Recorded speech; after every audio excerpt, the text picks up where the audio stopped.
And welcome here to Husker Online post-game live. Sean Callahan, Steve Sipp will be joined momentarily by Robin Washett as he's making his way back over from Memorial Stadium. Late night, busy night, but man, what a night.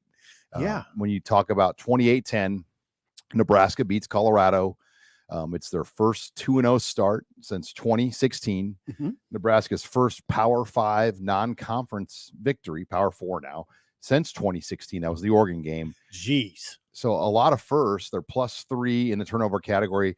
You know, the night was teed up. I mean, you had the 94 team, the drone show, all these great things. Terrence Bud Crawford leading the team out of the tunnel. It was almost fitting to me.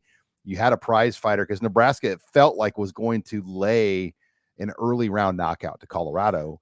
And the fight went 12 rounds. Yeah.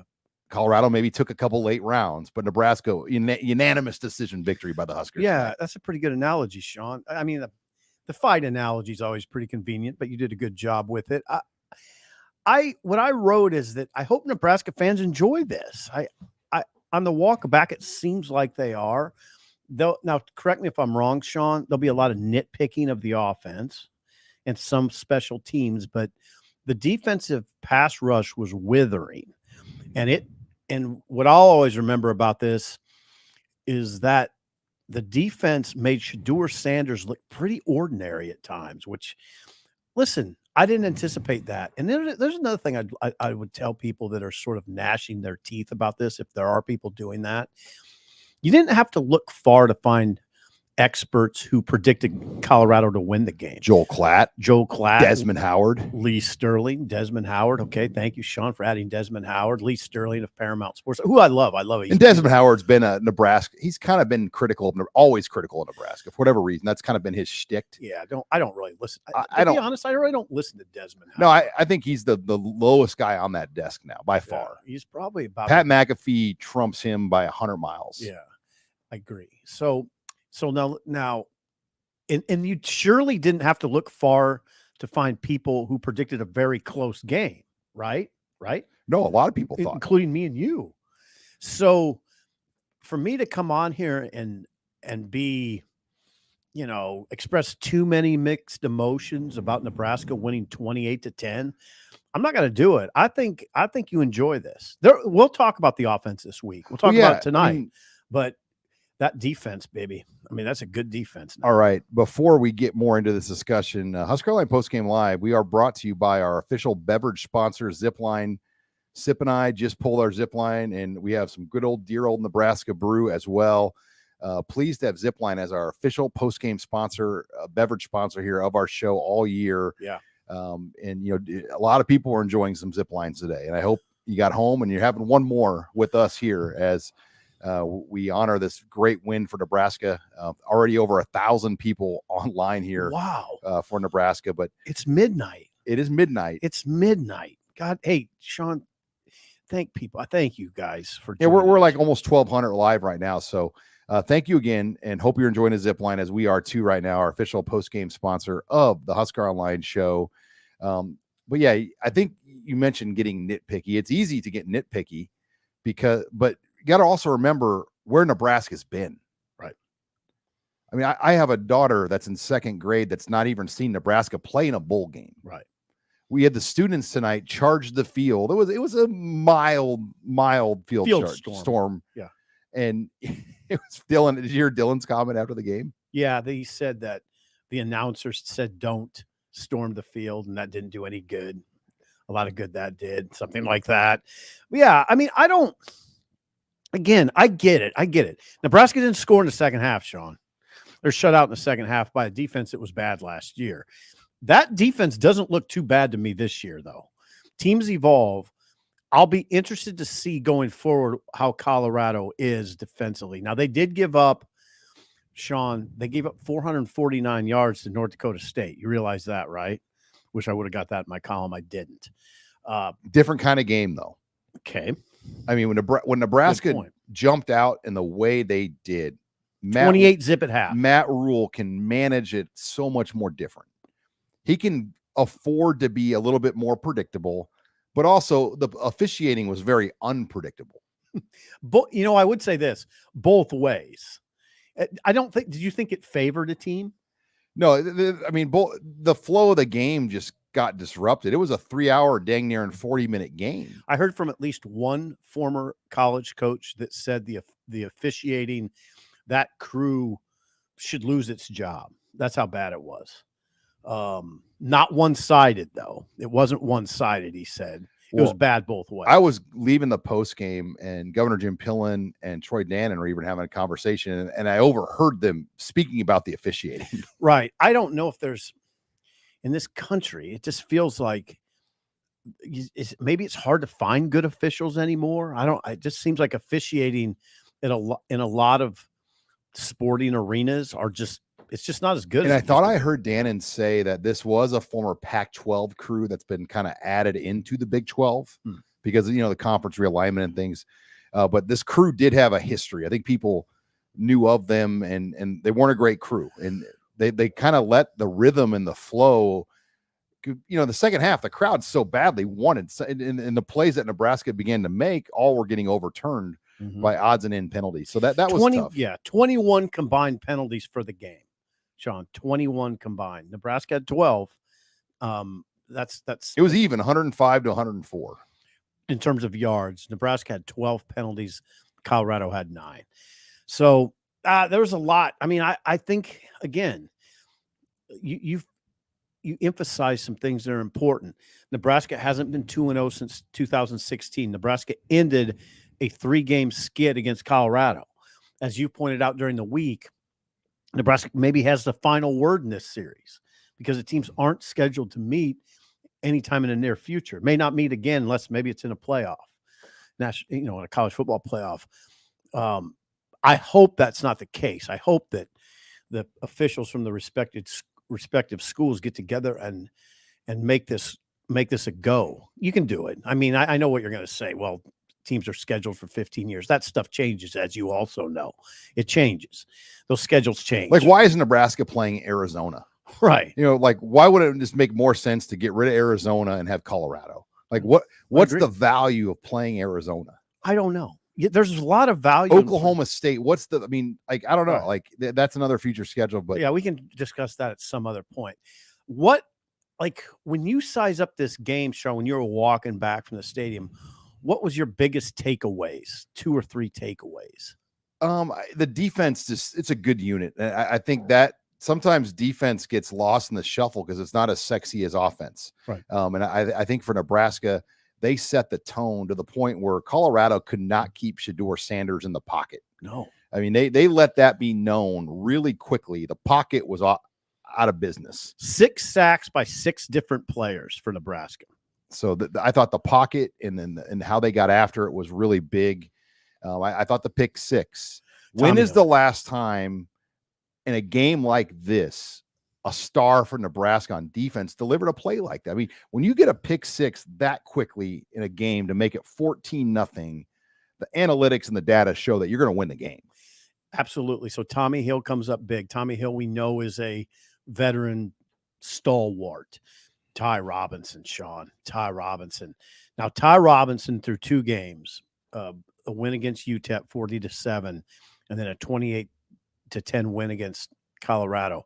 I think that Robinson has asserted himself as that Nebraska defender who's moving to another level. Now, Rule said, statistics be damned, he was that player last year. He didn't have the numbers. But what are you seeing, Sean, from Ty Robinson?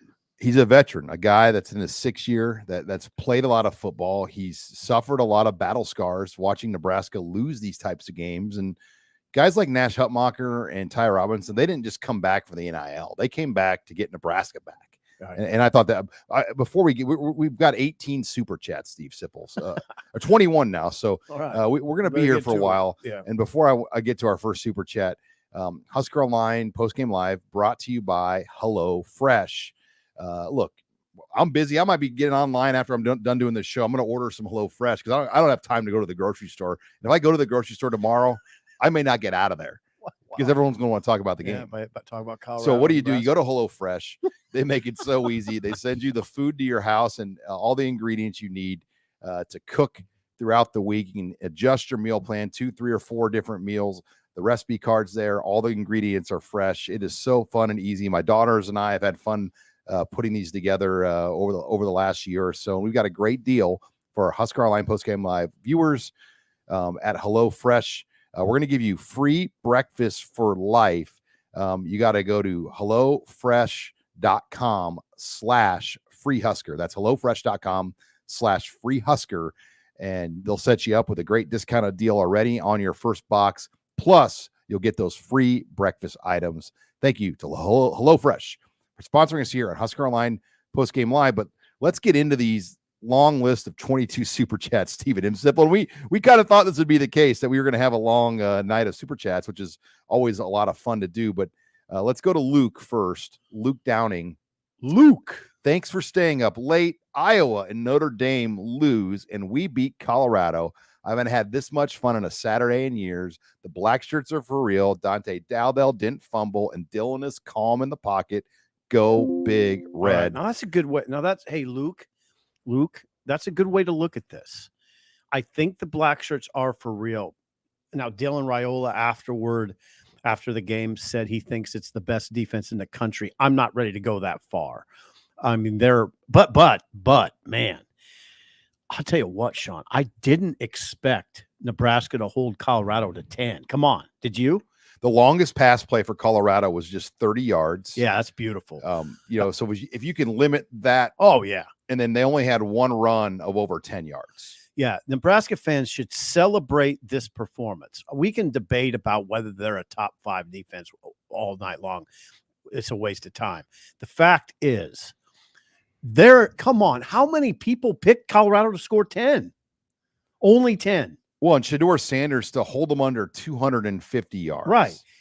I just don't know if anybody now you guys that are watching online can tell me, how many people picked Colorado to score only 10 points? I know of nobody. Lee Sterling of Paramount Sports, who, again, I keep bringing up his name. I'm not to pick on him. Lee has been on my other show for years, and I love him. He picked Colorado to score 48 points. That's just not doing your homework, though. Like, I'm disappointed in Lee Sterling. Okay, did he study Nebraska's defense? Joel Klatt picked.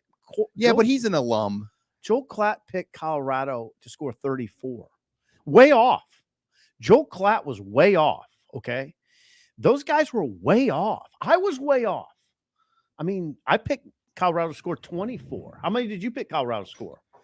I think I had 31 or 34. 21 or 24 for Colorado. Okay. So you were double digits. All right, off. Rob is in the house, by the way. Rob is back. And he's got a couple. Say hi, Rob. You photobomb my. Let's go. All right. Grab 2 beers. Well, let's dive in. Nobody picked Colorado to score only 10. That's an amazing accomplishment for Tony White's crew. Let's dive into the next super chat here as we get Robin set up here. And this comes from Big Red EDC. Okay. Drive killing penalties and a missed field goal looked a little too familiar, but they beat Colorado. Hold on, let's get our backdrop figured out here. You guys are getting a real look at how the sausage gets made. Don't mind me, guys. Just coming here ruining everything. Yeah, pull that. All right, drive killing penalties and a missed field goal. Oh yeah, there you go. We're set. All good. We wanted to get on at midnight. It was very important for us to get on at midnight. We wanted to get on earlier, but the officiating crew decided to extend that game a little longer than it needed to. Unnecessary. Well, let's get back to the super chat. Drive killing penalties and a missed field goal looked a little too familiar, but they beat Colorado and they are 2-0. Please grade the offense, defense, and special. I'll tell you what I graded on KTV. Please. I gave the offense a B-. The offense? Offense. Oh, yeah. Okay. The defense an A. Okay. Special teams a C-. C-. They blocked a field goal. Okay. How about Dylan's punt? Pooch. Yeah. Not a bad punt. I mean, when's the last time a Nebraska quarterback is? I think did Adrian Martinez do one of those? I think once? he did do a pooch. Yeah, I think you're right. I think he did. Okay, let's go back and evaluate Sean's grades. Offense, you gave it an A. No. Or excuse me, a B-. B-. I'm so sorry. B-. Okay, B-. I think that's okay. I mean, I'd say C or B-, so I don't want to split hairs there. What would you say, Rob? Well, I thought the first half they were pretty darn good, especially with the way they were running the football. They made some big plays in the air. They missed some opportunities. There were a couple chances to The big really good, and they got away with some mistakes. Mhm. Like the Ramir Johnson touchdown should have been intercepted. It went right through the defender's hands and hit him in the face mask. So they got lucky. They caught some breaks, but it's been a long time since Nebraska got those breaks. They made the plays that they needed to make, and they didn't have that costly giveaway. They didn't throw the pick six. They didn't fumble deep in their own territory. They didn't give the ball away, after a big defensive stop to completely shift momentum back. So they weren't good in the second half, but they weren't detrimental, if that makes any sense. No, that makes sense. So +2, Nebraska's +2 in the turnover category. So after 2 games, they are what? +3? +3. Yeah. When's the last time Nebraska football has been +3 to start a year? I don't know, Sean. It's been a while, but that's good. That's good. That's progress. Okay, defense. You gave an A, obviously. Which, come on. I mean, you could have said A+. Yeah, you could have. I'm serious. Rob. I mean, we talked about it a little bit already, but I thought that crew of receivers would do a lot more damage to Nebraska. Jimmy Horn was more damaging as a kick returner. Yeah. He didn't do much. Great job. Special Great job. teams, though. What do you think of special teams? What'd you give it? C- because they blocked the kick, and I thought Castaneda did a good job, and I thought Buschini did a solid job tonight. I would say Buschini was a little better than solid. That was his best game since 2022. Yeah, better than solid. But the 32-yard field goal missed by Alvano that would have made it 17 at that moment, that was big, because you had an opportunity to get up 3 possessions, and that's a chip shot. And we had heard that it's been shaky in practice all week. Yeah. And then John Hull misses on his first kickoff, and that allowed Horn to get the long return. And the defense bailed them out of that situation. They don't get enough credit for that. I mean, that first stand by the defense, Shedeur Sanders is at about the 40, about the 30. Yeah. And they get a sack on the first play. Right. Good point. Now, Hull, is it possible he was instructed to kick it short? Well, they pulled him. Yeah, if so, I don't know why that's the instruction. Why put the ball in the hands of one of their most dynamic players, arguably the fastest player on the field in that situation? So, okay, if it's John Hull leaving it short, that explains why he got pulled. If he's being told to leave it short and allow Jimmy Horn Jr. to get another touch and be in a kick return situation, I have questions about that as well. Here's the deal, guys. Zoom out for a second. You gave the special teams a C-, and I agree with the grade. It was schizophrenic. If you can get the special teams going with that defense, it's going to be really dangerous. And Dylan said that the defense takes pressure off the offense. It's comforting, he said. Well, think about if the special teams would get its act together, and you had the special teams going. Buschini's going. Yeah, you have Buschini going. Good. The coverage units are good, right? Yeah. Coverage units are good. Outside the 61-yard kickoff. Yeah, they allowed the 61-yard. And I'd like to know what was that the location of the kick that led to that, based on the coverage call or the hang time of the kick. I mean, was there something that led to that led to him being done? But then you pair that with him shanking one out of bounds last week, and then doing something to get removed from the game and replaced by Brian Buschini. They got issues with their kickoff specialists. They got issues with their place kicking, and ruled tonight after the game said that there was some snapping issues. Yeah, too. The punt got blocked. They had a punt blocked. Yeah. So I mean, they got some stuff to figure out in that third element. Yeah, we also heard that there were some snap issues leading to the game. And that'd be what Tucky. Yeah, Camden Watucky. Now, again, that's just what we heard. That there were some long snapping issues, not Ben Scott issues, long snapping issues. Yeah, so now that's something to watch going forward, because it materialized in the game. All right. Well, we thank everybody for joining us. We're about 2,200 live viewers right now at 12:20 midnight. Hello. And we are drinking 2,200. 2,200. What are we drinking in our post game show here, guys? What are we drinking? Zipline. We got Zipline. I got a can opener. Robin is drinking the good old Nebraska brew. Thank you, dear old Nebraska brew, and thank you to Zipline for sponsoring our post game beverages here as the official post game sponsor of Husker Online post game live. As we go in, before we get into our next super chat, we're also brought to you by CHI Health and their priority care. Look, this is the time of year you're going to get run down. You're going to get sick. I'm going to work till 2 or 3 in the morning. Odds are I'm going to be a little shaky. and you get run down, you're not going to have time to schedule a doctor's appointment because we're running around. It's football season. Yeah. CHI Health has their priority care walk-in clinics. They are open on Sundays, even tomorrow, 8 a.m. You might have had a little too much fun tonight. And you're like, God, I got to go see a doctor to get myself. What would you do to have to go see a doctor? But I got it. I see what you run yourself down. Right. You might have to go in and check out priority care at CHI Health. Well, they are open on Sunday, 8 to 8 a.m. to 8 p.m. You might need an IV. They got locations in Lincoln, Omaha, Council Bluffs, Grand Island, and Kearney. And they take patients 3 months and older for non-life-threatening illnesses and injuries. That's chihealth.com/priority care. Thank you to CHI Health and their priority care for sponsoring us on Husker Online Postgame Live. Okay, we got a lot more to get through, guys. But Jeremy Brandt, the Steve Sipple game day prayer was finally answered. It has been a grind to be a fan the last decade. Thanks to all three of you for your hard work and sticking with this team, and you will never know how much this means to us. Well, Jeremy, thank you. Thank you for your kind word. That was pretty touching, Steve Sipple. Yeah, we appreciate that. I mean, don't think we don't appreciate all of you that stay up to join us for this. Where else in the country? 2,200 people at midnight or whatever it was. 2,200 plus right now, live viewers at 12:22. You know what? It's been a long time since Nebraska's been 2-0. Yeah, 2016 again. 2016 since they've been 2-0. That's enough reason right there. Enough for the students to take the field tonight. Right. And you've got Colorado. Like Sean says, you got the final word. You might have the final word in that series. It was a weaker field storm, but it's hard to get down. I had a we called for it on our show on Tuesday. Yeah. And one of the state troopers was joking. He comes up to me. He goes, Sean, we're blaming this on you, right? You did kind of pioneer that whole conversation. They were guarding the goalpost. Pioneered it. Well, I started the discussion and I said I would be okay. And I got a lot of pushback, but a lot of people were okay with it too. Oh, it was both sides. It was a 50-50. Yeah, it was pretty 50-50. But look, these younger fans, they need to get back in this thing. 100. They have, 100. I was around it. I was 14 years old in 94. Mm-hmm. These kids weren't even a thought in 94. Right. 100%, Sean. I'm happy for the fans. Now, Robin, we were talking about there'll be people that I keep saying gnash their teeth about the offense. There'll be a lot of conversation about the offense this week. Why couldn't you move Colorado's defensive line?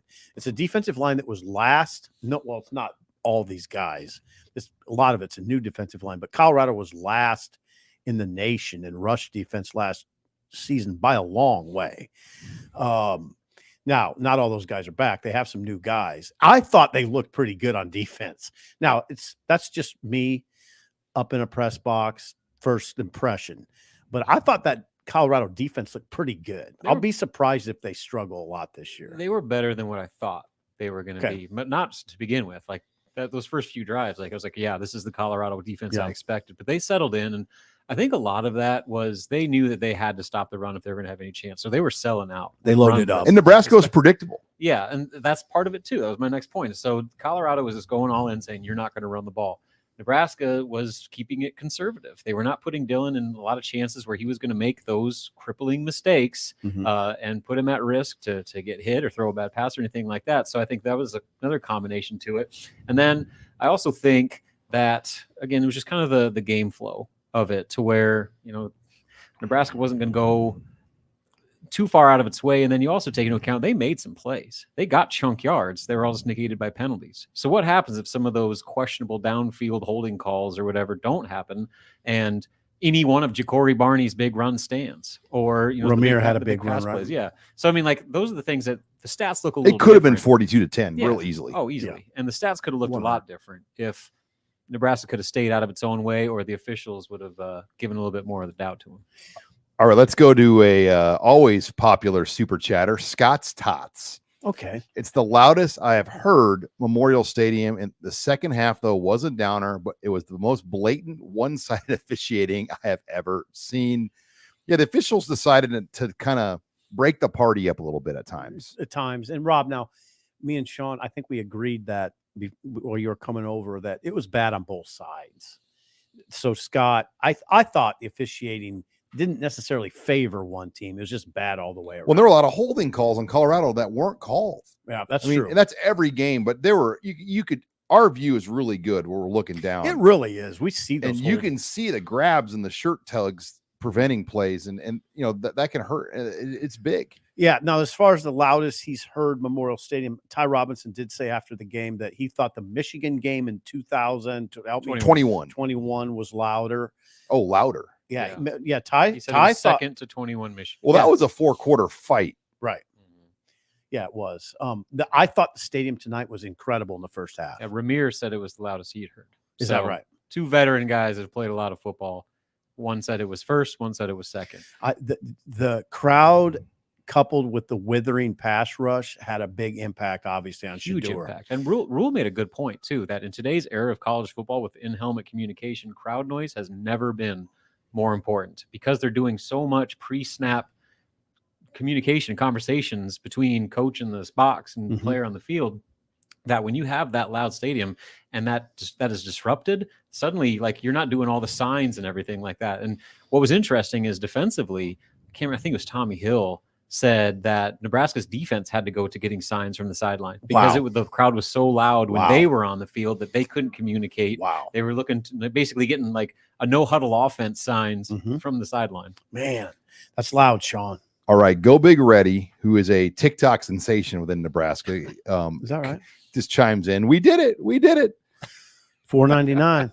Thank you. Yes, we did. He's got a big. He's probably one of the biggest TikTok guys in he does the most. Yeah, if you're on TikTok and follow Nebraska football, you should give Go Big Ready a follow. They did it. They did do it. They closed it out. Thank you, Go Big Ready. And there's a lot to be said for beating any power conference team. There is. I mean, winning in college football against a power conference team is not easy to do, generally speaking. And they did it. And we all, like I said, I'm going to keep emphasizing, nobody predicted Nebraska to hold Colorado to 10. I didn't see any experts. Maybe some fans did. So, yeah. A lot of people nationally, I don't even think know Nebraska. That's the thing. I don't think a lot of people really know this team because they've had no reason to know this team for the last 6 or 7 years. They'll know them better. They will, but the last 6 or 7 years, you had no reason to really watch or study Nebraska at a national level. You didn't. So tonight, a lot of people watched and they saw, they saw a top 15 defense. Again, they're going to face Ohio State. That'll be another big test. They'll face USC. Those will be big. That'll be a big test. But man, before that, they could be shutting down some teams now. It's that good. That's a defense that's really good. I agree with you. Colorado, 260 total yards. Yeah. No way I would have guessed that. Look at the quarterback play in the Big Ten right now. Deion Sanders is miles above the majority of anything they're going to see the rest of the year. Well, probably Miller Moss, maybe. USC. Yeah, Miller Moss. They don't play Dylan Gabriel. Yeah. No, you're right, Rob. All right. That's very encouraging.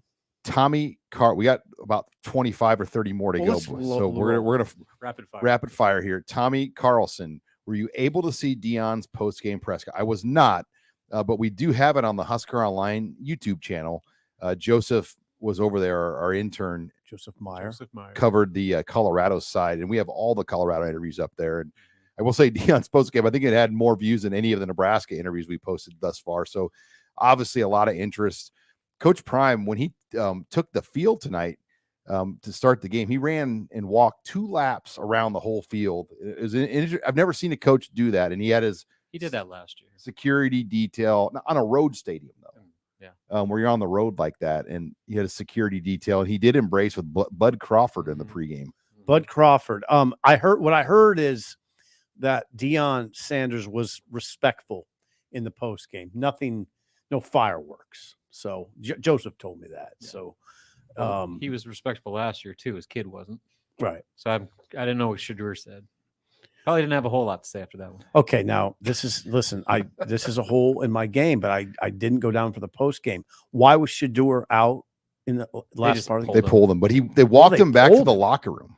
Did you know that he went to the locker room like with 3 or 4 minutes left in the game? Why? I was walking down to the. So after he was done, he just left and went. Evidently, my wife told me this on the way. She's like, "Why did he leave?" And I guess when he was out, so he might have been nicked up or they might have had to tend to him for something. But he left. Got knocked around, man.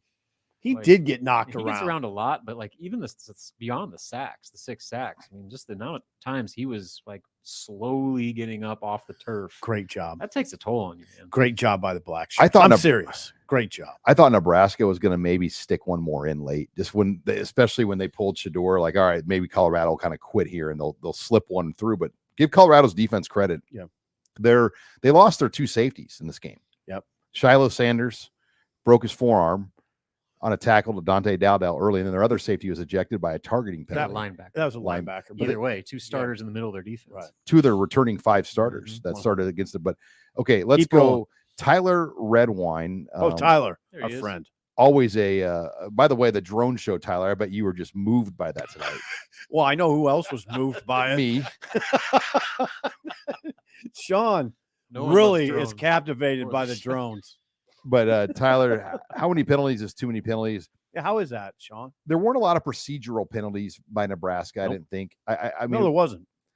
but There wasn't by Colorado either. a lot by of the those way. edge holding penalties. Hey, I got to give Colorado some credit there.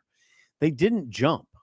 There Mhm. wasn't a lot of jumping. They had the one false start, and I know on the scoreboard they did like crowd induced false starts and won. One. I don't know if they got much after. I don't that. think they got. I think they got one. And with how loud it was, Right, I mean, that's- when Nebraska's defense can't signal plays to each other, you know they were dealing with some serious noise. All right, let's move on to Husker Central. I can't stop thinking about all the recruits that were in attendance to see a show out on the team and the fans. Oh, that's a great.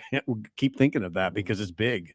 I mean, for those kids to see that atmosphere and to see the way Nebraska stormed out of the gate in this game, that was really impressive. Nebraska has lost this kind of game for over 10 years in a row.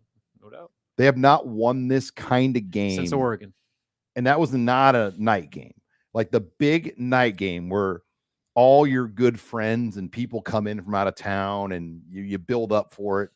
Nebraska has laid an egg, and I'd use another word, but I don't cuss on my shows. Laid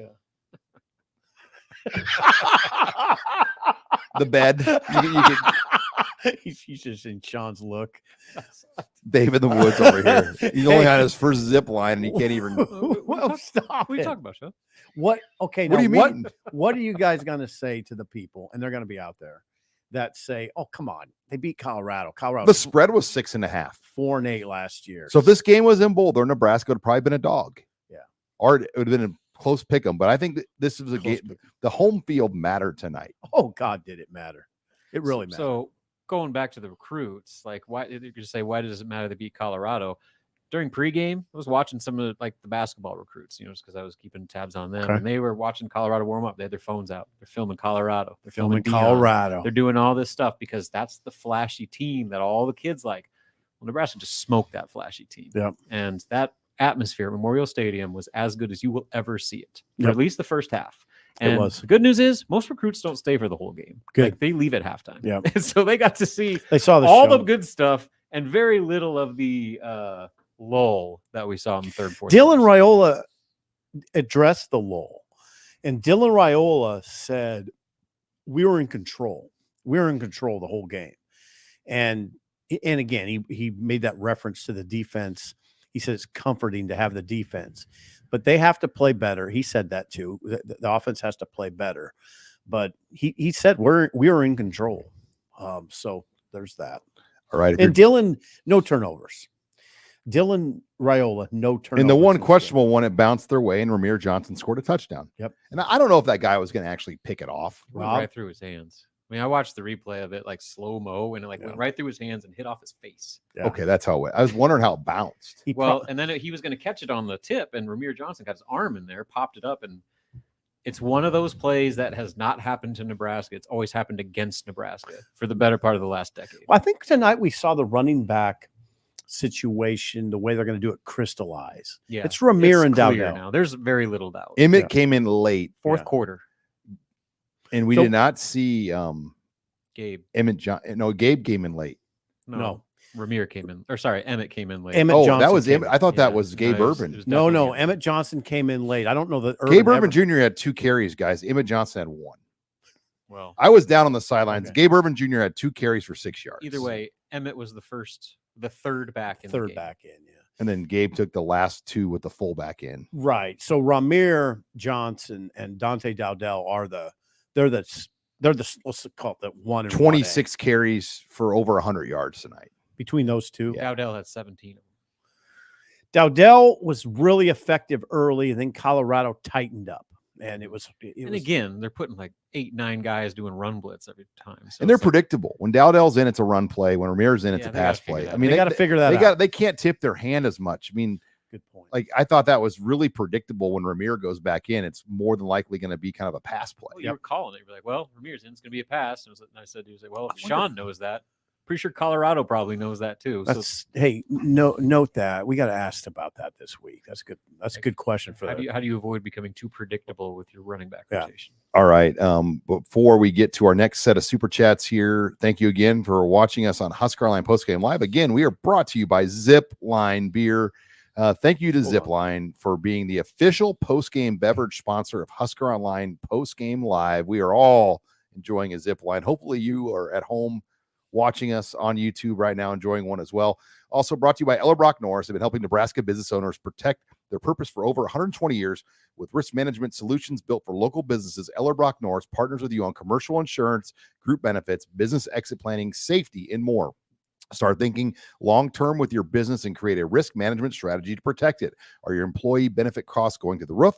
Talk to Ellerbrock. Workplace injuries skyrocketing your workers' compensation costs? Talk to Ellerbrock. Hoping to retire in the next 10 years and sell the business to key family, key employees, or even a friendly competitor? Talk to Ellerbrock. Ellerbrock-Norris is helping you protect your purpose, whether it's your business and the employees in it, your life outside of work, or your future retirement goals. Head to ellerbrock-norris.com/HuskerOnline today to get your free risk evaluation. Thank you to Ellerbrock-Norris for sponsoring HuskerOnline Postgame Live. Okay, let's go to Ivan Barron.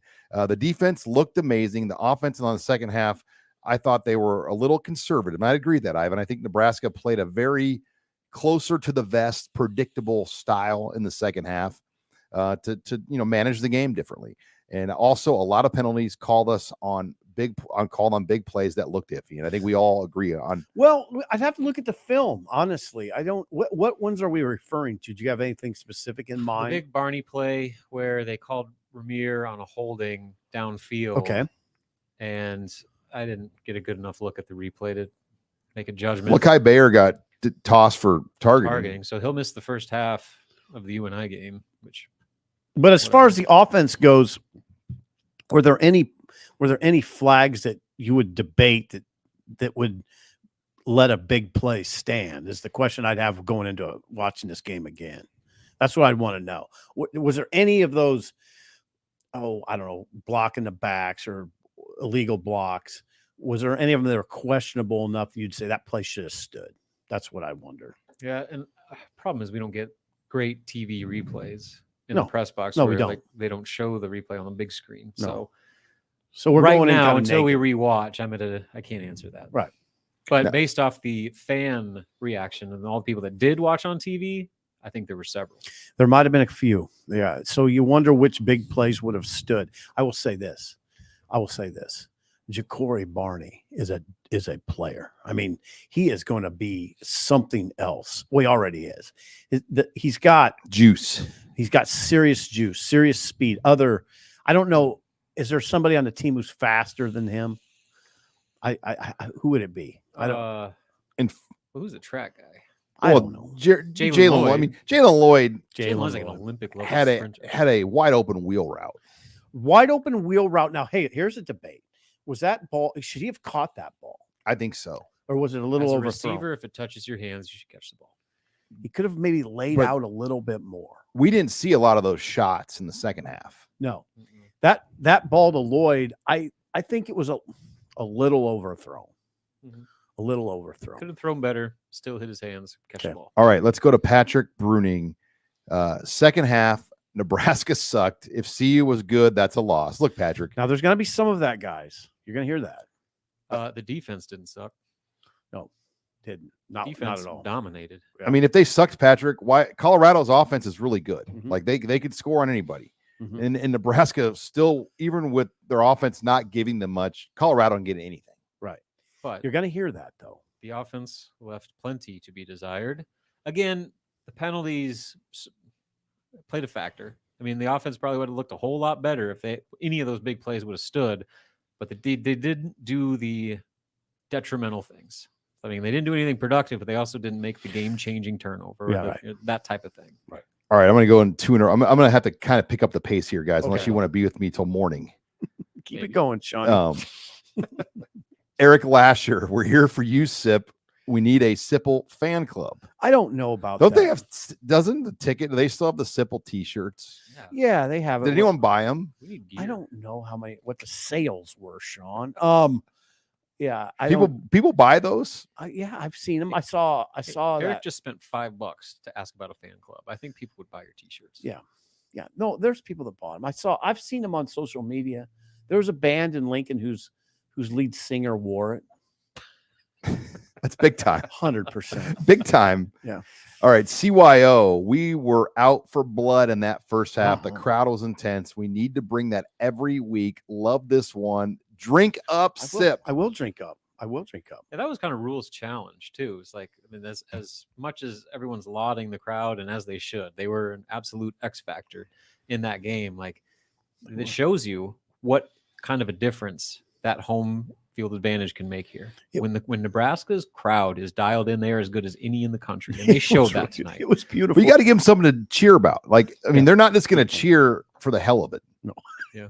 Good point. I mean, you saw that in the second half. Like, you know, how about the Tony teams White? Played and do a whole lot for him. How about Tony White?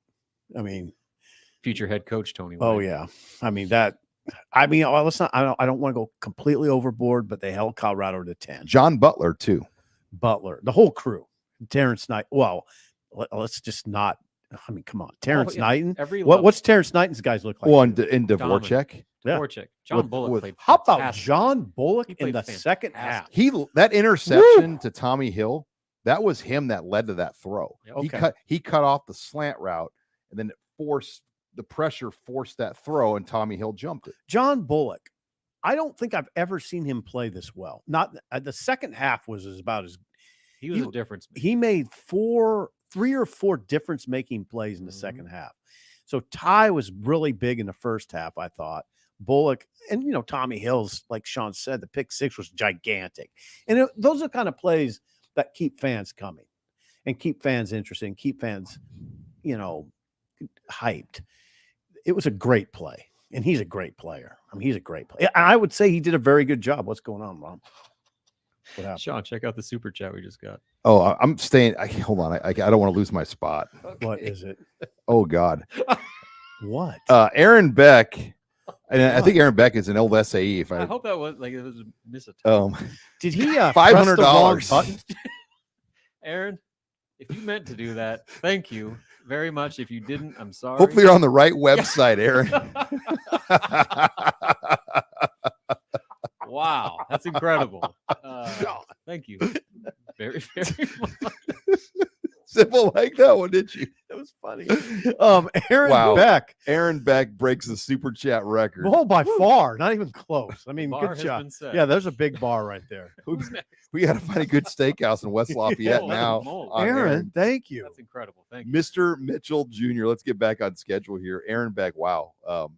Electric first half, but a frustrating second half due to the penalties.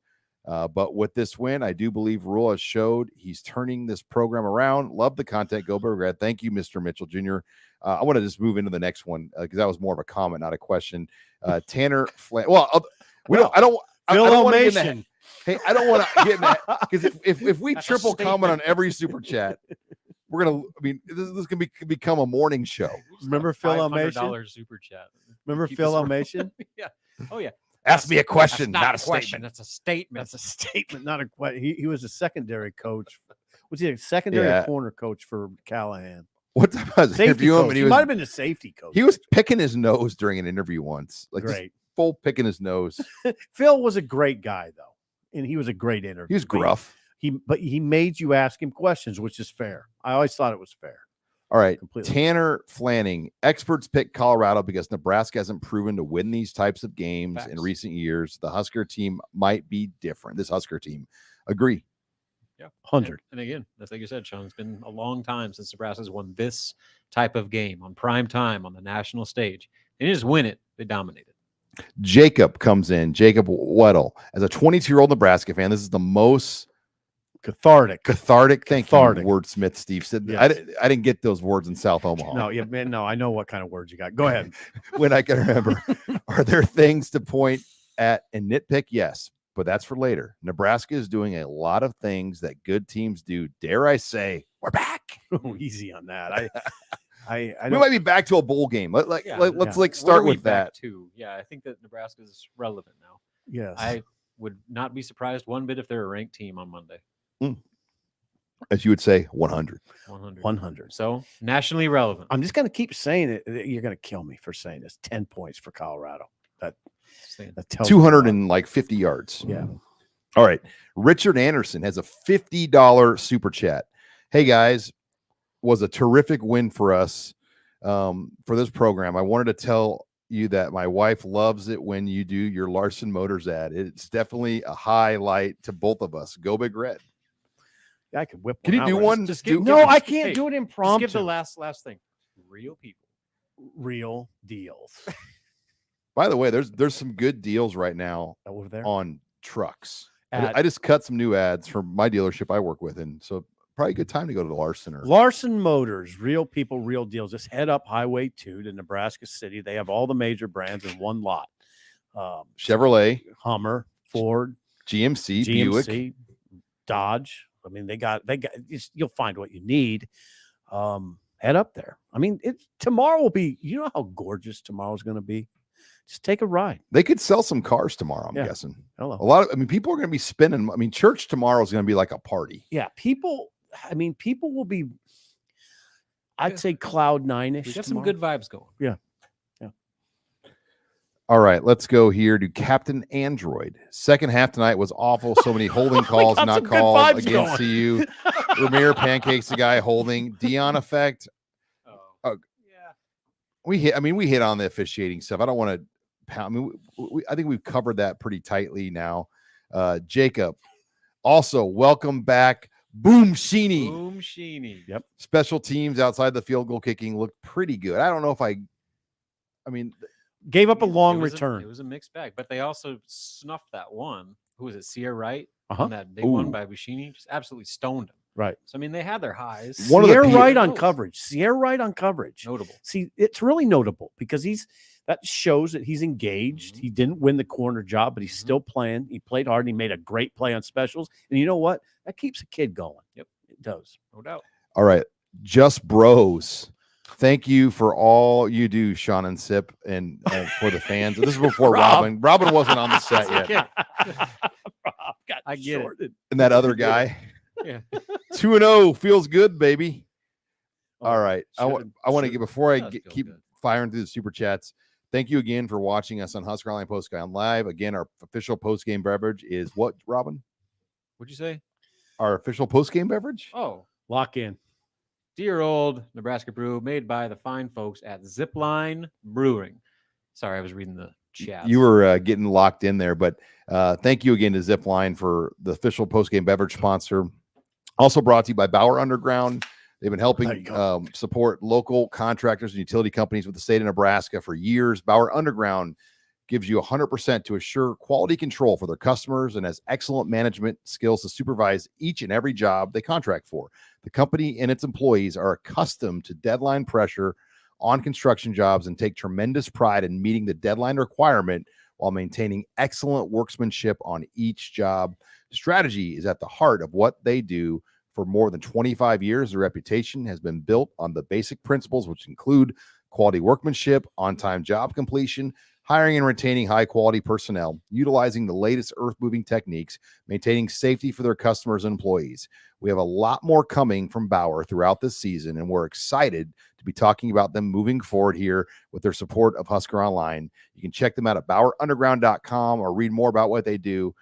They have locations in Lincoln, Omaha, Kearney, and Norfolk. And I saw the whole Bauer crew tonight. They have their seats up on level 6 where we're at, and they were having a great time. Yeah, it was a packed box. It was 65 people in that box there tonight. Yeah, that's crowded. The Bauer box is definitely, if I were to be in a box, that would probably be the best place to be in the stadium. But let's go into All right, our Rob. Are there more super chats? Oh, it was a funny, out of context conversation you guys just having there. There you go, Rob. Sorry. Rob just Hey, it's late. Rob just late. lapsed into 8th grade on us. Yeah, I'd give you 8th grade, and I'm no higher than on that one, Rob. No higher. I was just making sure Aaron Beck was on the right website earlier. You guys are at your best tonight. Jeremy Keep Brandt. rolling. The Steve Sipple game. Oh, I've already done that one. It's not been cleared from my queue here. Mike. Okay. Serve CU right. They were talking mad trash before the game even started, calling the crowd names and everything. Really? And, you know, Tommy Hill, I asked Tommy, I don't know if you heard this Sip in the post game. He had that big exchange with Travis Hunter. And I said, what did you say to him? And he said, it's gonna be a long night. And Hunter fires back, you're trash. Nebraska's trash. And that's Classy.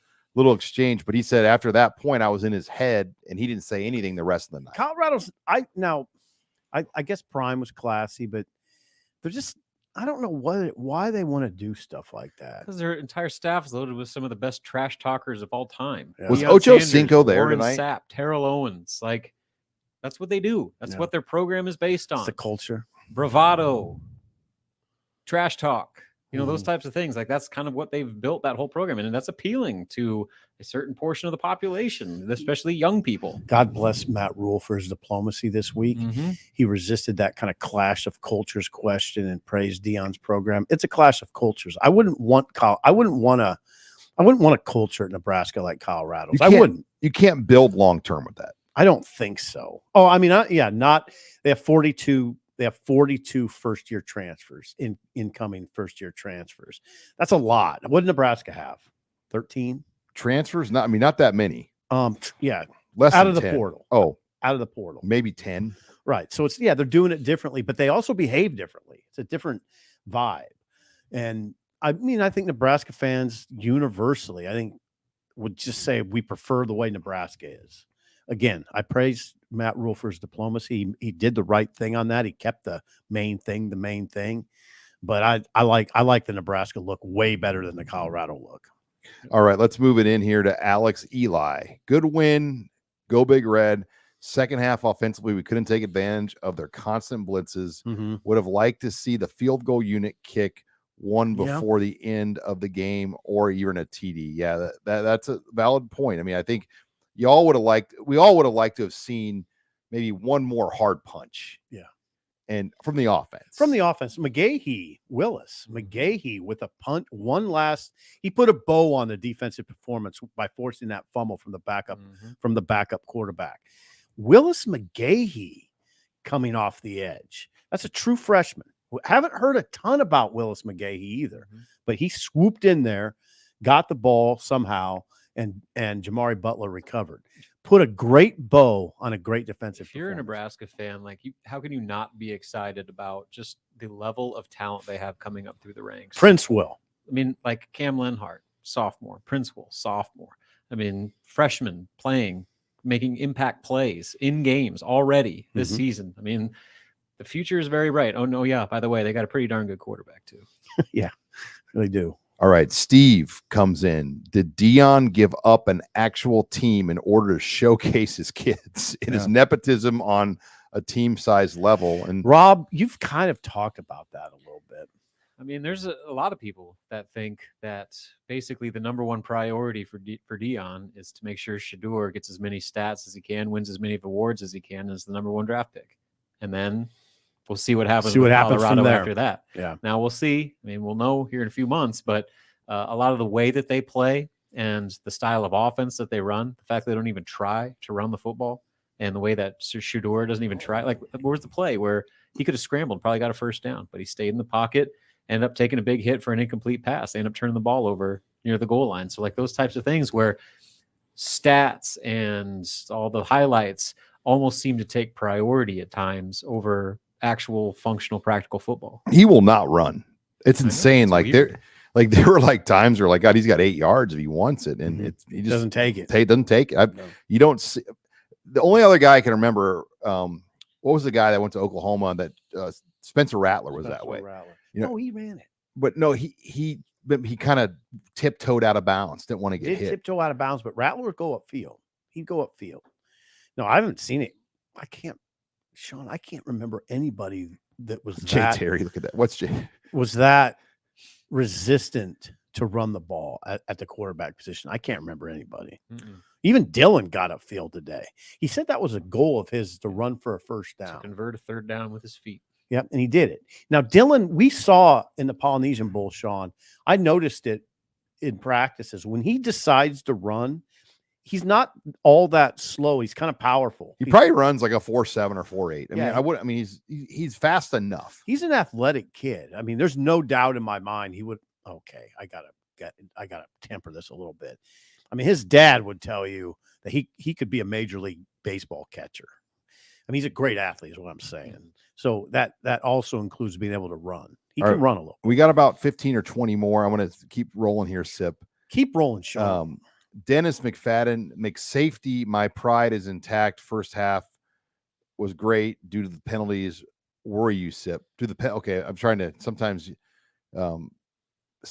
My pride. Can you guys? I don't see it, Sean. Oh. It's not on my screen. Dennis McFadden. My pride is intact. First half was great. Do the penalties worry you?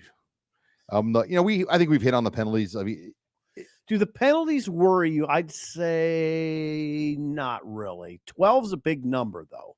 12 for 105. 12 penalties for 105 yards. Do they worry me? Again, I can't, Sean. I hate doing this, but I almost defer to the film. I want to see them. I want to see what they look like.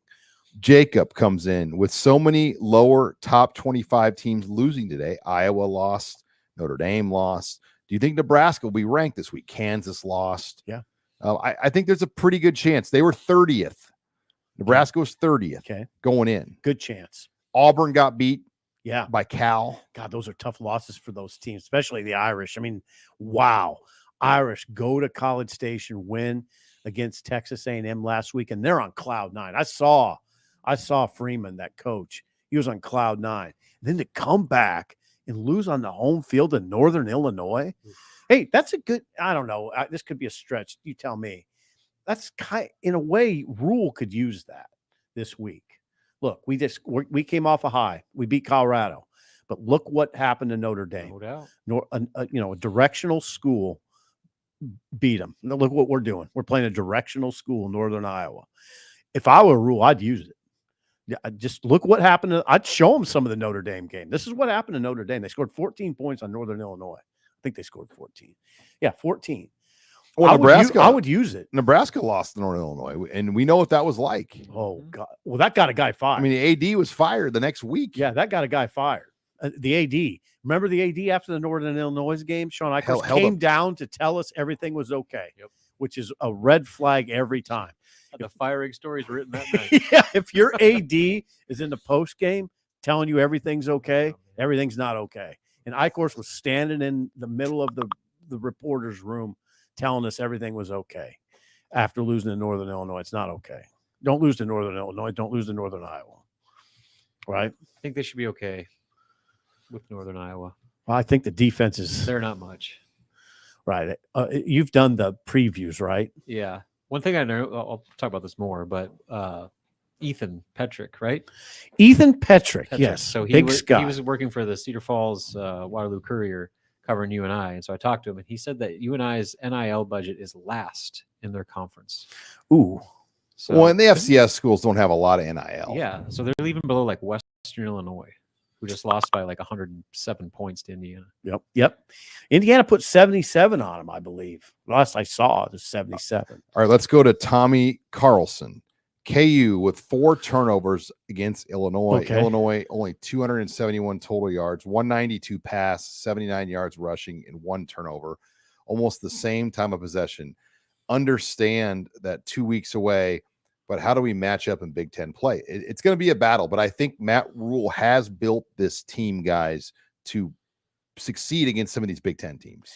Yeah, I mean, okay, right away, I would say this about Nebraska, Illinois, without knowing too much at all about Illinois. Know enough to know this. They'll struggle to get to 21, I think, right? I think Illinois would struggle in Memorial Stadium to get to 21 points. Colorado only gets 10. Right. On a Friday night. Right. So, I mean, that's what I think what Dylan means by it's comforting. You don't have to go score 37 points to beat Illinois. You might not have to score 21. I mean, that's what kind of defense this is. And especially against some of these big, well, I'm going to call them former Big West teams. They just don't have much offense. And so Nebraska's in pretty good shape in games like that. I clean think. some things up, though. Oh, of course. All right, I got a few Kenny Big 12 officials doing Big 12 stuff. That's a comment from Kenny. Yeah, that's really, I would call the officiating tonight annoying. It was very annoying. 25 flags. Or was it 12 and 9, 21. 21, okay. 21.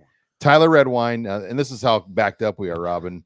Rob in the house. Rob got in at 12:16 a.m. and Ken has another officiating comment. Ken E. Officials get an F-. Yeah, I'd say so. Oh, my cousin Michael, who is a serviceman in the Navy. Proud of you, Shawnee. They call me Shawnee. Thanks, guys, for all you do. Taylor, his wife, wanted to say props for calling and mentioning to you that Dowdell being the one to watch back in April. Has Dowdell or anyone else surprised you with their impact thus far? I would say Barney. We talked about that. Ja'Cory Barney. I don't think we saw that, like, that Barney was going to be just this good right away. He's electrifying. He's definitely a difference maker because of his speed. He's scary to teams. I guarantee you when teams watch number 17 on film, he's got their full attention. They star him. Yeah, he's got scary speed. Rob, if you just put yourself in a defense, what I always do is put myself in the coordinator's position, offensive or defensive, in this case, defensive. That's the kind of guy that scares you. He looked like the kind of guy that the other team was playing with tonight. Yeah. At wide receiver. Yeah. Like he looked like one of those types of athletes. Yeah. Nebraska's got a guy like that. Here's the thing about Barney. What I would emphasize, he's a speed demon, but he's a football player. You saw the shots he takes, pops up. As Sean says, Miami kid. As Rule says, think about how competitive youth football is in the city of Miami. Those kids respond in these type of games. Barney's going to be a big time player here. Crypto King chimes in. The Huskers are back and the balloons are back. How about Troy Dannon? Kind of a big night. They got the logo of the collective on the field. Oh, and the balloons are back. And Trev Alberts was anti-collective 1890, anti-balloon, and Troy Dannon undid both of those things. I kind of like that. I kind of like the balloon thing. Like, it is funny though. On like, I mean, and God forbid you read Facebook comments, but you know, what do you say? I mean, you get some people that are real. I mean, environmentalists and the helium or whatever. You know, like, is there a medicinal? Can you use? Is helium used for? I better not laugh. I don't. Yeah, I don't know, but we better. Hey, be sensitive, Sean. Properly. We're not though.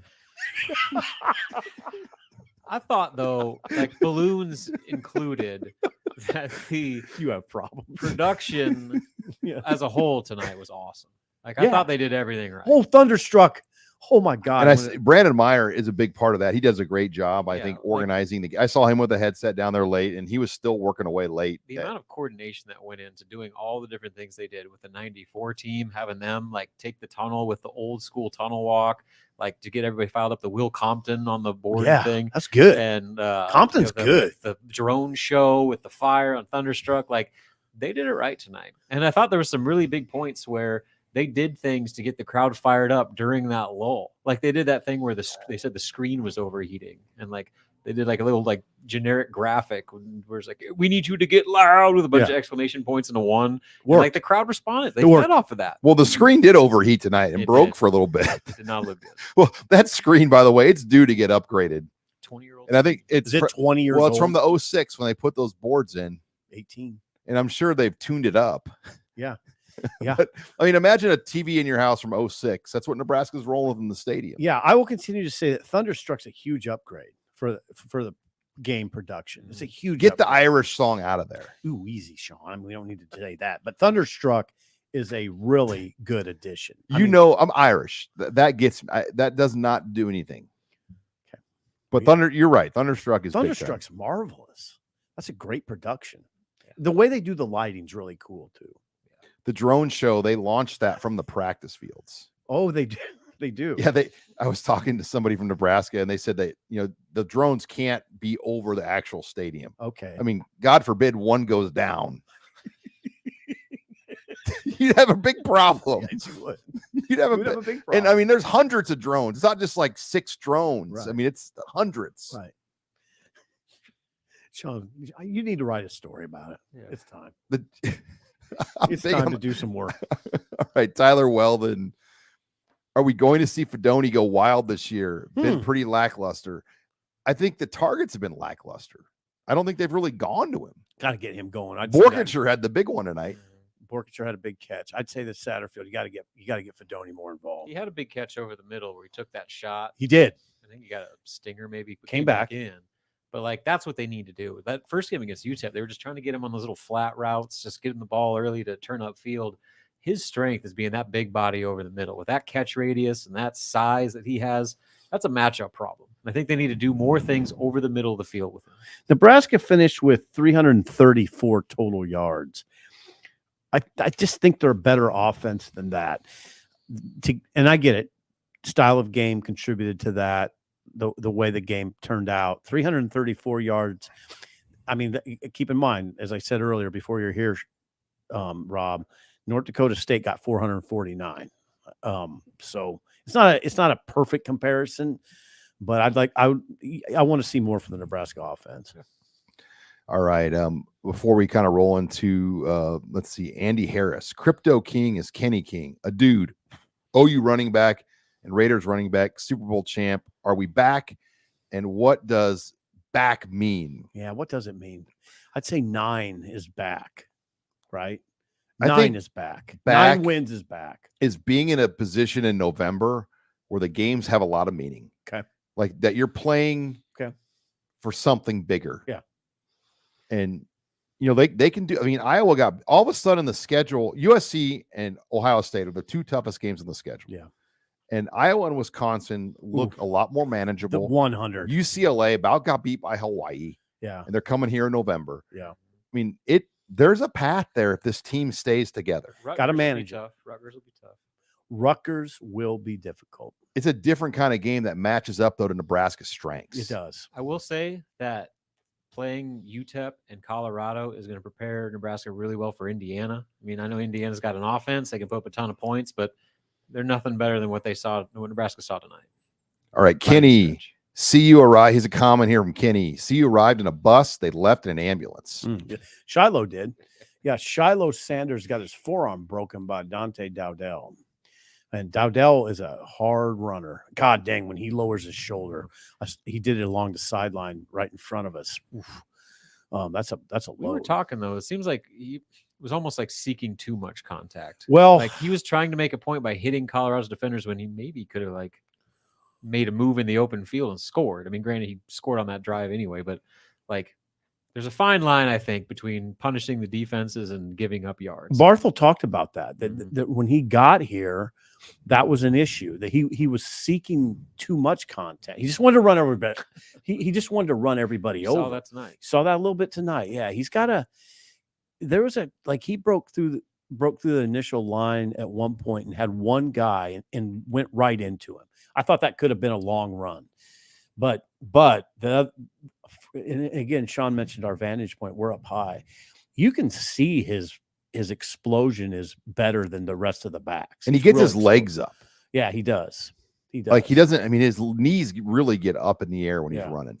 Yeah, and he's just more explosive than the other guys. He is. That's why he and Romero are the two backs. All right, as we make our way through Super Chats again, thank you for joining us on Husker Online Postgame Live, brought to you by the official beverage sponsor of Husker Online Postgame Live, Zipline. I'm drinking a dear old Nebraska brew, the official beer of the Nebraska Alumni Association.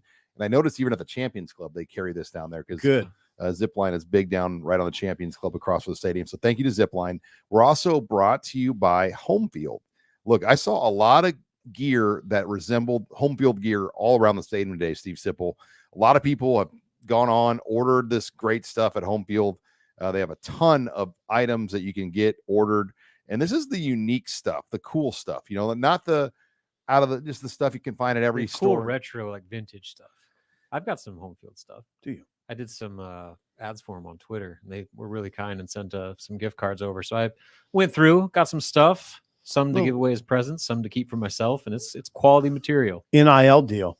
Husker Rob's 24 got though. an NIL deal. They know where to find me. So go to homefieldapparel.com and we got a promo code Husker24. You're going to get 15% off. That's homefieldapparel.com. Husker24 is the promo code, 15% off. Load up. We got a bunch of home games left. You got to get a jacket. Look at that Huskers hat. Look at that vintage sideline jacket, coach's jacket. So those are sweet. I like the jackets better than anything. How many people we still got with us, Sean? I'll give you a live number here because we are over 2,000. At 111. 2,100 right now. So I'd like to think we got one of the best post-game shows out there because this is amazing. Yeah, as long as you stay tight. And speaking of that, let's go back to the super chats. Big Red Country with Jeff. I'm driving back to Texas after being at the game, and I'm listening to you. Yes. 12 hours to go. Jeff, we'll bring you home, baby. I hope my brother's listening with Angie, Marty and Angie, my brother and his lovely wife. They were going to listen to tonight on the way back to Omaha to their hotel. I hope you're listening, guys. Is Jeff going straight through tonight? What's that? Jeff going straight to Texas? Yeah. Sounds like it. Whew. He's Hard tougher duty. than I am. Stop at Buc-ee's. Stop at Buc-ee's and get what? Brisket taco. Yeah. Anything you want. What was the word you used? I was trying to tell Bucky Blinders. Bucky Blinders.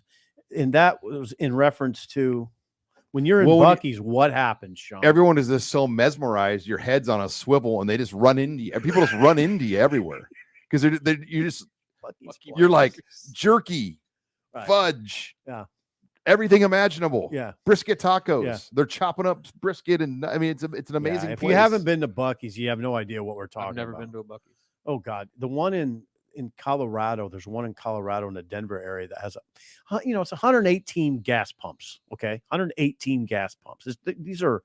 It's gigantic. The manager of a Buc-ee's makes $225,000 a year. Hello, Simple's looking around. I'll take the assistant manager job. I'll be the food manager. Jeez. I'll be the Buc-ee's person. Nebraska went down, and we go to the satellite camps down there, and they basically discovered David Hoofkin at a Buc-ee's. Is that Sounds right? like the greatest place on earth. A German football you'd player. be surprised. It's really unbelievable. You have to see it to believe. We it. stopped at Buc-ee's 3 times this year on our Texas trip. Hey, I'm not joking, Rob. You have to see it to believe it. You do. All right. Yeah. Next super chat. Tyler just chimes in with a $5. Thank you, Tyler. Thanks, Tyler. Nathaniel Arias. As an Ohio State fan living in Colorado, I am so glad Nebraska did this to Colorado. I'm so sick of the fan base acting like they're a national championship caliber team. Thank you, Nathaniel. Let's take it now to Eric. Can we all agree that phrase 2-minute timeout is so annoying? It's the 2-minute warning. Yeah, Agreed. I will never call it a 2 minutes. No, I don't even call it. Yeah, I call it the warning. Why did they call it a warning, by the way? Is that too harsh for today's society? I don't know. Like, why can't they just know. I mean, it makes sense. It's Warning. Like, hey, there's only 2 minutes left in case you weren't watching the clock. I don't know. God, I don't. Chris. I don't even know if I want to know. Christopher, are we ranked yet? Tomorrow morning around church time, the polls come out. Yeah, we better be ready for that. You and Rob. Got your former colleague Brian Christopherson. He was the all-time write the ranking story. Right. Oh, yeah. And I guarantee you, God bless BC. He'll be up. He'll freaking blast that Nebraska's in the poll story out. Well, that's a story. Well, It'd be a story. It's a story this time. It's a big SEO. You'll get a bunch of views on that The story. last time they were ranked was at Colorado in 2019. Yes. So. Yeah. Fitting. Good memory. Yeah, that was it. And then they Rob, lost. can you write that story before we leave? Yeah, we'll do it right now. Then On my really loud type keyboard. they lost that game and tumbled out, and they haven't been back in. 2019, so September of 2019, a gorgeous day in Boulder. Gorgeous. I mean, absolutely gorgeous. Pretty fitting. Yeah. That they knocked them out, and if they win, they're back in after Colorado. Yep. So, Nick Guthrie, how about that show for up? Okay, how about that show for up to 40 recruits? I don't know where someone said that number. If memory serves, That's right. what kind of impact does a win mean for recruiting, especially in a game that we're supposed to win? Thanks. Go Means Big Red. a lot. Look, there were over 60 total football recruits, 42 that had offers, 42. Okay, that's the number I heard. And it's an amazing number when you break that down. And you say they're supposed to win. The spread was 6.5. we have seen Nebraska lose a lot of spreads where they're 6.5 point favorites. I'm not diminishing this win at all No, because it's a great win. Yeah, because I didn't know that it was going to occur. I'm not going to sit here and say, "Oh, I knew Nebraska was going to win." No, today I wondered aloud to people, I don't know, can they get this done? And the picks that I saw were generally close. So no, I mean, Nebraska, this is going to sound kind of odd to you, maybe, exceeded my expectations tonight. Well, from the recruiting standpoint, Nebraska's always been able to sell everything from facilities to fan base to resources, academically, NIL, all that stuff. One thing they haven't been able to sell is winning. Right. So you want to say winning matters? It means everything. It like means how many a times lot. has that been the difference between landing a big recruit, where a recruit loves everything about Nebraska, but they don't win? Yeah. Does this make Dawson Merritt think twice? You know, It used to be, we have the best food, we have the best weight room, we have the best academics. What about the winning? Right. Yeah, but you won 5 games. Yeah, Sean's been bullish about that. They got to start winning. You can only sell the hope. And, the Frost era was a tough era.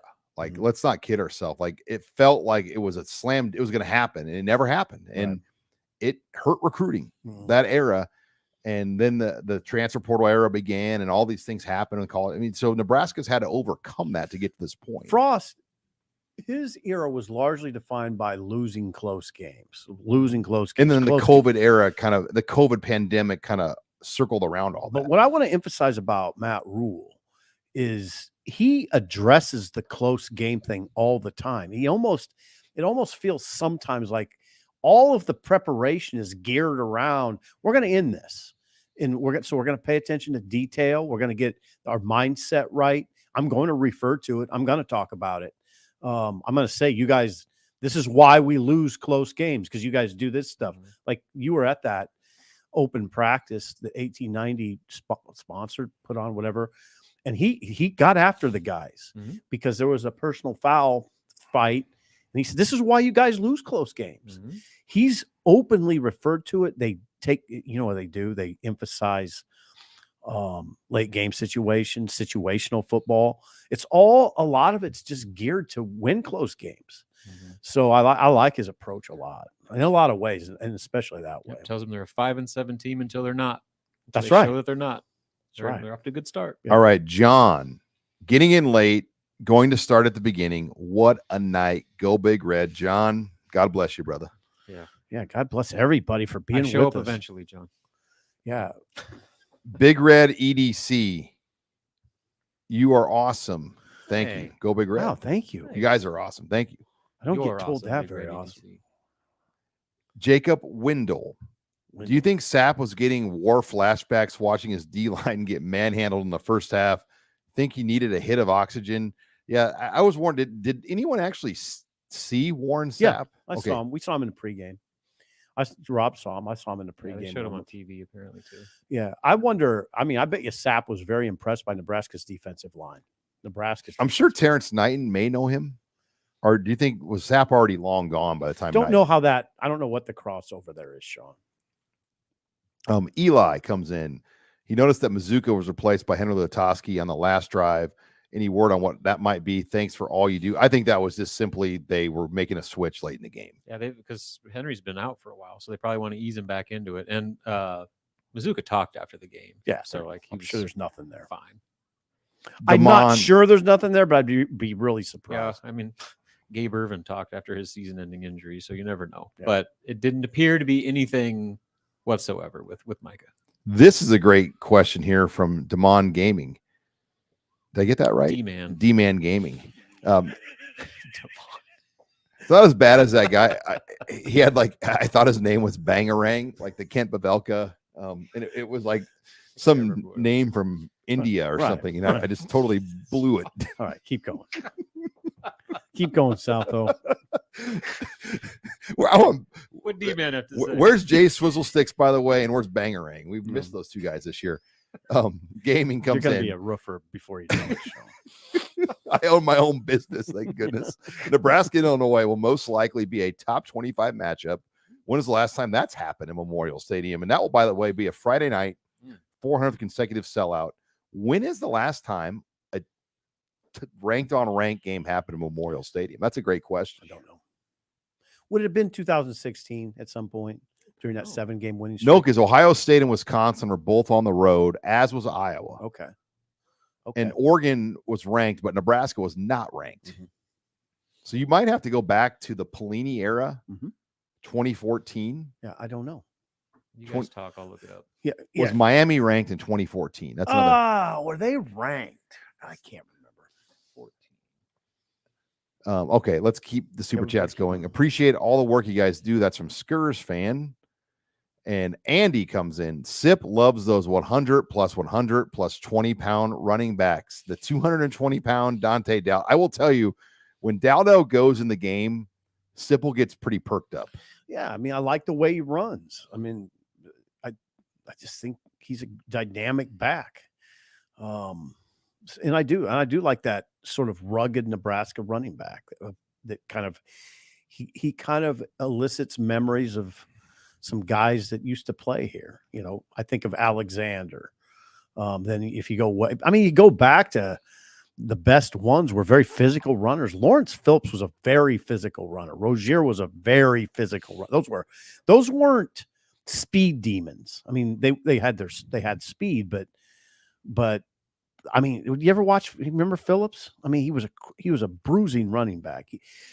George Darlington would always tell me that there were defensive backs in practice that just got out of the way, didn't want to deal with it, just hit the ground. That's from George Darlington. I mean, that's not hearsay. George wouldn't mind me saying that on air. So I did some research, and this isn't official, but unofficially. So Nebraska's played a bunch of ranked versus ranked games on the road. The last one that I found at home was back in 2011. Okay. When Kirk Cousins, Michigan State came to town on October 29th, and Nebraska won 24-3. Wow. I think 13th ranked Nebraska versus 9th ranked Michigan State. I think Keith Mann might hire you. Took me long enough. It's probably wrong, but that's my research. It's 120 at 1:23 All right. in the morning. It's we got a few 121 more guys left to go here. Jacob comes in again. It's my last one. Nebraska versus Colorado, 2001. The curse started. Nebraska versus Colorado now in 2024. The curse lifted. I wonder about Thank that. you guys so much for all you do. This has been an amazing night. I was in Boulder in 2001, and I've told you this stat. Nebraska has only been ranked in the top 5 as a program for 1 week since the 2001 Colorado-Nebraska loss, the Miami game, and then that's it. 1 week after 62-36, and Nebraska didn't lose games like that. And Gary Barnett was in the stadium tonight, so yep. the Colorado coach who kind of started the curse on Nebraska was here tonight. What was the full circle parallel you drew with the 94 team? Well, so the 94 team had their 20-year reunion for 2014 Miami. That's who they beat for the national title. Then their 30-year reunion was against Colorado, the other team they beat to go to the championship and win the Big 8. So you had those 2 games kind of here lifted with that team. I mean, yeah, there was just kind of a lot of weird connections with this night when you think about what Colorado, Nebraska has been. Yep. Okay, Earl Bishop, picture this: 10-2 and playoff berth. Your thoughts? Got to clean up special teams, and there's some offensive issues that need to be addressed. They got a lot of work to do, but Earl's not the only one saying it. I'm seeing national media really start to make Nebraska the darling, and tonight is only going to further that. People on BTN and Jake Butt, I think, said that they're a playoff team already. That was before right? The Colorado game. So that conversation is happening. I don't know how real it is at this point because, like you said, they got a lot of work to do. Their defense is a playoff level defense, in my opinion. I think so. They're good enough to get them to the playoff. Yeah. But they need that offense to get a lot more consistent. They need to figure out their special teams. Will comes in, driving back to Kansas City. Good job. Should be pulling in at 3:30. There is a Buc-ee's coming to the Kansas City area soon. Game changer. No, I think a Buc-ee's, and I'm going to call my shot now, should go in that Ashland Greenwood exit area between Omaha and Lincoln. Game over. Well, game over for some businesses. That's the issue. I mean, there'll be some stops along I-80 that wouldn't be so supportive of your proclamation, but whatever. That's there's 2 that's capitalism. It actually helps. Sometimes it helps those guys too. More cars pull off. And, Yeah, put a Buc-ee's in Nebraska. I'm surprised that hasn't happened. But let's get to our final super chat, and this is a great one from Jeremy. I'm happy for Greg Sharp getting to call the game tonight. And I talked to Greg briefly, and every game, Greg has asked different close friends and colleagues of him to be here, just in case he's not able to call parts of the game. And tonight, Jeff Culhane was back from Florida State, the voice of the Florida State Seminoles, who was an understudy for Greg Sharp. So the week before, Kevin Kugler was here to support and work for Greg. And I'm sure we'll see. I wouldn't be surprised if Lane Grendel's back. So that's been really cool and special, I'm sure, as well. Really cool to see guys like Jeff Culhane, Kevin Kugler, and Larry Putney, and so many other professional people I've gotten to know over the years here for Greg Sharp, because Greg Sharp is as classy, and he does everything the right way. And well, I mean, look how he's handling this. And he's handling he's going through it, but you talk to him. I mean, it's never about him. No. So it's like, hey, how you doing, Rob? Right. Like talking about basketball or something like that. Right. Like his attitude throughout an extremely difficult situation has been admirable. People notice that. It's really impressive. Culhane, the Florida State play-by-play man, actually came to Lincoln and saw a team play defense, which Florida State doesn't do a lot of, especially up front. So yeah, I'm sure he took note of that. Guys, still 2,000 people online. Crazy. Good God. Around 1:30 a.m. But the good news, we are done with super chats. So wrap it up, Sean. This has been a lot of fun. Thank you again. 2,000 people still on. We got to go to bed. Thank you again to Zipline. I got about an hour more's worth of work to finish off. Rob's gonna have to take me to get my hog. My hog's parked at a barbecue spot. I hope it's still there. Oh, nobody can take it. But thank you to Zipline, the official post-game sponsor of the Husker Online. Wheeled it out of there. Post-game live. Sean, we got a big lack of familiarity with motorcycles. Get used to these night games. We got 2 more in a row. I know we do. So people, hey, join us next week too. It'll be a little late. Yep. What time does that game start? 6:30. Hello. 6:30. Okay. But I want to thank Megan, our great producer, staying up tonight with us late as well, behind the scenes. A little baby who's not going to care whatsoever that she stayed up till 1:30 in the morning. Nope. For Steve Sipple, Robin Washett, I'm Sean Callahan. Thank you for staying up late with us on Husker Online Post Game Live.